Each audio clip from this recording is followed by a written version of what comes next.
Hello everyone, welcome to the next part of class 11th history. और यहाँ पे हम चैप्टर 5 नोमैडिक एम्पायर कर रहे थे, चंगेज खान के बारे में देख रहे थे। अब यहाँ पर हम क्या देख रहे थे कि जैसे ही ये सारे कैंपेन्स की धूल जो होती है वो सेटल हो जाती है, तो जो यूरोप और चाइना होते हैं वो एक दूसरे से टेरिटोरियली लिंक कर दिए जाते हैं। टेरिटोरियली क्यों लिंक कर दिए जाते हैं? ताकि आने जाने में आसानी हो। और जो मंगोल कॉन्क्वेस्ट था, यानी कि मंगोल की जो जीत थी, वो उससे क्या हुआ, उससे ट्रेड में भी फायदा होने लग गया। जैसे सिल्क रूट हमने देखा था। सिल्क रूट क्या था? जो चाइना ने एक तरीके से रूट बना रखा था जिसके थ्रू वो सिल्क ट्रांसफर करता था। वो उस रूट के थ्रू अब सिर्फ चाइना ट्रेड नहीं कर रहा था, मंगोल्स ट्रेड कर रहे थे। तो ये रूट अब चाइना पे ही टर्मिनेट नहीं हो रहा था। तो जो कम्युनिकेशन था, जो कॉमर्स था, जो ट्रेड था, वो बेहतरीन तरीके से बढ़ने लग गया। ये देखिए मैप, इंडिया। इंडिया देखते ही पता नहीं क्यों लोग बहुत खुश हो जाते हैं। मैप में उनको मोस्टली यही समझ में आता है। तो ये देखिए, ये अरेबियन सी दे रखा है, बे ऑफ बंगाल है। ये सारे लाल पीले ट्रेड रूट बना रखे हैं इन्होंने, जिसके थ्रू ट्रेडिंग हुआ करती थी। सो रेड वाला क्या है? जो मंगोल्स थे चंगेज खान के अंदर में, और मंगोल्स जो थे 1259 ब्लू कलर में। तो रेड वाले सब चंगेज खान जी के अंदर हैं, और ब्लू वाले क्या हैं? उनके बाद में। और ये सारी जो सिल्क रूट की डायरेक्शंस वगैरह दे रखी हैं। अब ट्रेडर्स क्या करते थे? ये बाज टैक्स पे करते थे। किस पर्पस के लिए?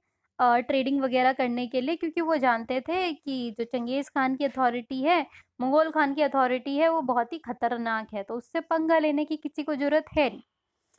अब जो कॉन्ट्रडिक्शन है नोमैडिक में, और उसके अलावा जो अदर सेडेंटरी यानी कि चाइनीज वगैरह जो अदर लोग थे, उनके बीच में कॉन्फ्लिक्ट्स और भी ज्यादा बढ़ने लग जाते हैं। भाई किसे पसंद आएगा कोई तुम्हारा घर छीन ले, कारोबार छीन ले? तो 1230s में जो मंगोल्स थे उन्होंने सक्सेसफुल वॉर किया था शिन डायनेस्टी से। और कहाँ पे? नॉर्थ चाइना में। और वहाँ पे एक स्ट्रॉन्ग प्रेशर ग्रुप था मंगोल लीडरशिप के अंदर, जिसने क्या एडवोकेट किया था कि जो पीजेंट्स हैं, जो किसान वगैरह हैं, उनको बहुत बुरी तरीके से मरवा डालिए। उनको उनके जो पैस्चर लैंड्स हैं, उनको उनसे वो सारे उनके लैंड छीन लीजिए, उनसे फील्ड छीन लीजिए, और सारी पीजेंट्रीज को मरवा दीजिए। और इसके बारे में अभी हम आगे डिस्कस करेंगे कि उसके बाद क्या हुआ था। तो 1270s में जब साउथ चाइना को अनेक्स किया था मंगोल एम्पायर ने, जब सुंग डायनेस्टी को उन्होंने हराया था, तो चंगेज खान का जो ग्रैंडसन था कुबलई खान, वो प्रोटेक्टर ऑफ पीजेंट्स बन के आता है सिटीज में।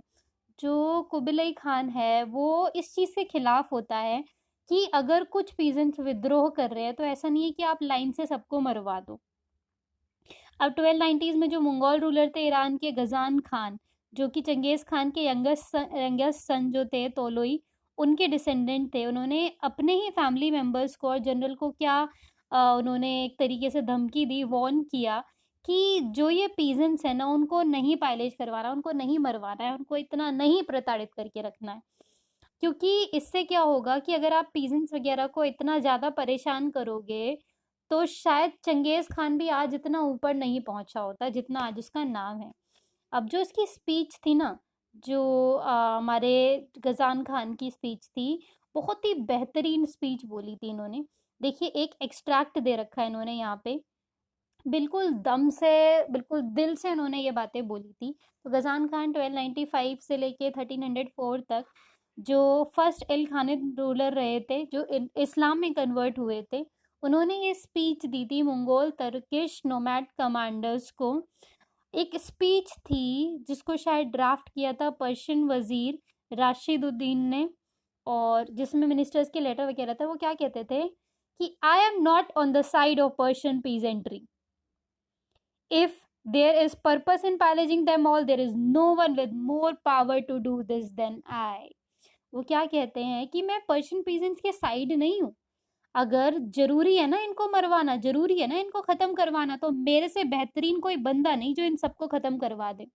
Late us rub them together, उनको एक साथ लूटते हैं। But if you wish to be certain of collecting grain and food from your tables in the future, I must be harsh with you. You must taught lesson. If you insult the peasantry, take their oxen, seed, and trample their crops into the ground, what will you do in the future? अब वो क्या कहते हैं, लेकिन अगर सारे peasants को आप मरवा दोगे, उनके उनके यहाँ लूट-पाट कर लोगे, कोई किसान ही नहीं बचेगा, तो फ्यूचर में तुम्हारी टेबल पे खाना आएगा कहाँ से? अगर तुम उनके सारे औजार, उनके सारे सीड्स को नष्ट कर दोगे, तो भैया खाओगे क्या तुम? तो जो obedient peasantry must be distinguished from peasantry who are rebels. तो ऐसा नहीं है कि मैं पीजेंट्री की साइड हूँ, बट आइडेंटिफाई करो कि यहाँ रेबेल्स कौन है, यहाँ विद्रोह कौन कर रहे हैं, और वो कौन है जो हमारे साथ बिल्कुल ओबीडिएंट बन के रह सकते हैं। तो ये इनकी स्पीच का एक एक्सट्रैक्ट था, ये उनकी स्पीच का एक एक्सट्रैक्ट था।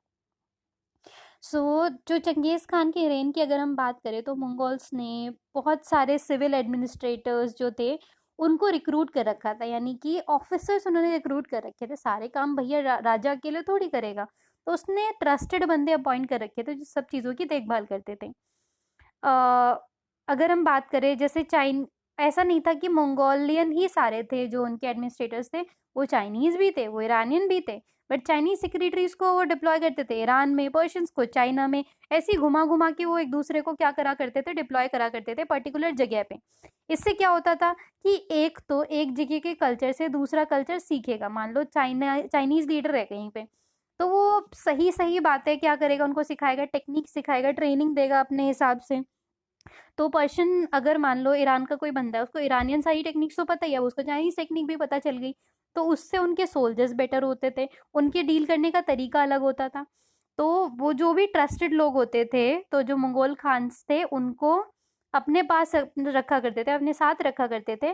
तब तक रखते थे जब वो अपने मास्टर्स का रेवेन्यू जब तक रेज करते थे, यानी कि एडमिनिस्ट्रेशन से जब तक वो उनके पैसे बढ़ा रहे हैं तब तक वो उनके साथ रहते थे।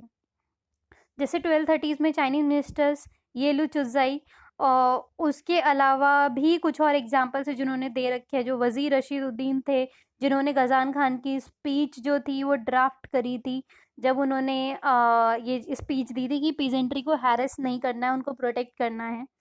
सो द प्रेशर जो था किस चीज़ का, सेडेंटराइज करने का, वो नए एरियाज ऑफ मंगोल में बहुत ज़्यादा था। अब ये देखिए यहाँ पे वो कहना क्या चाह रहे हैं, कहना चाह रहे हैं कि ऐसा नहीं है कि आपने जो भी चीज़ एनेक्स करी है, जिस भी चीज़ पे अटैक किया है, सब पे आप हमेशा अटैक ही करते रहो।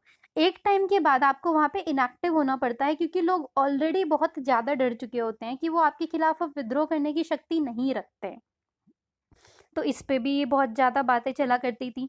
Mid of the 13th century में एक बहुत बड़ी जो प्रॉब्लम आती है, वो ये आती है कि जो उनके बीच में जो तय हुआ था कि कॉमन पैट्रिमोनी रखेंगे, यानी कि कहलाएंगे हम चंगेज़ खान की औलाद ही, ये सेंस उनके पास से चला गया, जिसकी वजह से वो चंगेज़ खान की डायनेस्टी से क्या बन गई, डिफरेंट इंडिविजुअल रूलर की डायनेस्टीज बन चुकी थी। अब देखिए भाई, जब तक गट्ठर साथ में था कोई नहीं तोड़ सकता था, लेकिन अब क्या हुआ, जो गट्ठर थे डिवाइड हो चुके थे, एक एक जना एक एक उलम पे रूल कर रहा था। तो यहाँ से आप कह सकते हैं कि तबाही का दौर शुरू हो गया था।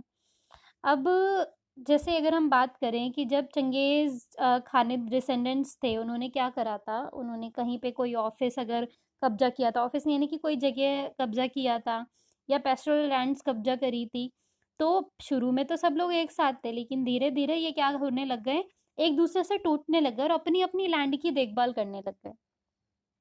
और अपनी अपनी लैंड में जो उनका नोमैडिक ट्रेडिशन था, वो तो ऑब्वियस सी बात है परसिस्ट करेगा, वो तो कंटिन्यू रहेगा ही, क्योंकि वो बिलोंग ही नोमैड्स से करते थे। तो स्टेपीज ड्वेलर्स में, रशिया वगैरह में, इनफैक्ट कई सारे ऐसे वहाँ पे प्लेसेस है जहाँ पे आज भी नोमैडिक हर्डिंग्स वगैरह हुआ करती है।